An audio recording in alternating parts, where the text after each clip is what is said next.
ne sais pas si vous avez déjà beaucoup voyagé au cours de votre existence, mais on rencontre en permanence des symboles maçonniques sans le savoir. La façon dont sont faites les routes, la façon dont sont tracées les rues, les noms de certaines rues, eh bien, font que eh bien, vous êtes en permanence imprégné dans un univers maçonnique, un symbole de la construction. Je vais vous donner un exemple. Vous voyez le drapeau là, c'est le drapeau de la République fédérative du Brésil.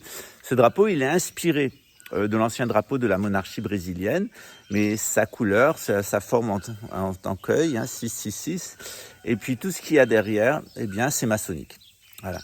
Et qu'est-ce que c'est que la franc-maçonnerie? À quand ça remonte? Est-ce que ça peut nous aider? Est-ce que ça peut nous nuire? Est-ce qu'il y a des formes légitimes? Est-ce qu'il y a des formes illégitimes de la franc-maçonnerie? Eh bien, c'est ce qu'on va voir à partir du 1er mars dans un cours de gnose maçonnique. Vous voyez ici, là, vous avez une jolie petite tracée comme ça, là. Ça a l'air très joli. Vous savez qu'est-ce que c'est? Voilà. On va l'enlever, comme ça. Et vous voyez, à l'intérieur, il y a des insectes. Eh bien, ce sont des termites. Voilà. C'est ce qu'on appelle en portugais des cupins. Alors, c'est un animal qui a l'air charmant, comme ça. Sauf qu'en peu de temps, eh bien, il va entièrement vous démonter la maison. Eh bien, c'est pareil dans la franc-maçonnerie. Vous pouvez faire le plus beau mur, le plus solide que vous voulez.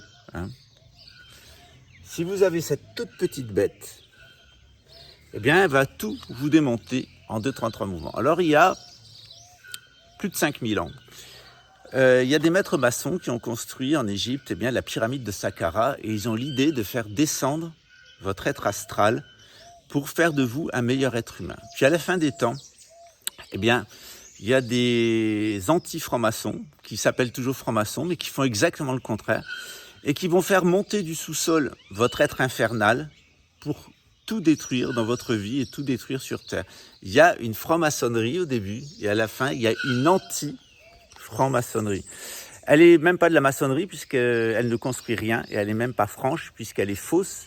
Se présente de manière voilée, de manière mensongère et franc, ça veut dire libre et elle ne vous amènera pas à la liberté, elle vous amènera au pire des esclavages comme celui de ce singe avec un Neuralink qui est en train de jouer au tennis. Et bien, c'est ce qu'on va voir dans ce cours de gnose maçonnique. Je vous invite à vous y inscrire à partir de maintenant. Et le cours commencera début mars. Et vous allez tout savoir de la vision maçonnique égyptienne, juive, chrétienne, américaine et brésilienne. Et ouais, l'histoire de la franc-maçonnerie, elle commence en Égypte et elle finit ici au Brésil, à Brasilia. Alors, vous voulez en savoir plus? N'hésitez pas à vous inscrire. Vous avez le lien en dessous. Envoyez-nous un petit mail ou, envoyez-nous un petit message sur WhatsApp. Et puis, le secrétariat vous expliquera le contenu de cours. C'est un cours qui dure environ 4 mois.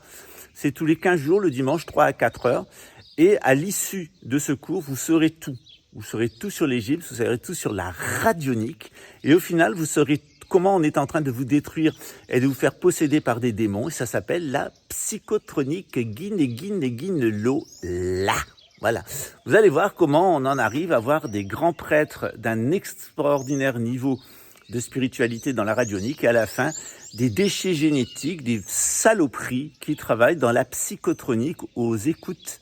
Ce qui est d'ailleurs annoncé dans l'islam, puisque l'islam nous parle de Al-Jassasa, celle qui va servir l'antéchrist, la conne, ou plutôt la bête qui écoute. Voilà, donc il y a les bêtes qui écoutent, et ensemble ils forment la bête qui écoute, c'est eux qui vont amener au pouvoir l'antéchrist. Tout ça, c'est annoncé depuis l'Égypte, avec un jeu assez pervers, un jeu entre Osiris et Horus, son fils, et évidemment Seth. À notre époque, ça prend une autre dénomination, c'est l'élite ou pseudo-élite mondialiste satanique contre les peuples élus, les 144 000. Alors vous êtes prêts? 1, 2, 3, au cours citoyen.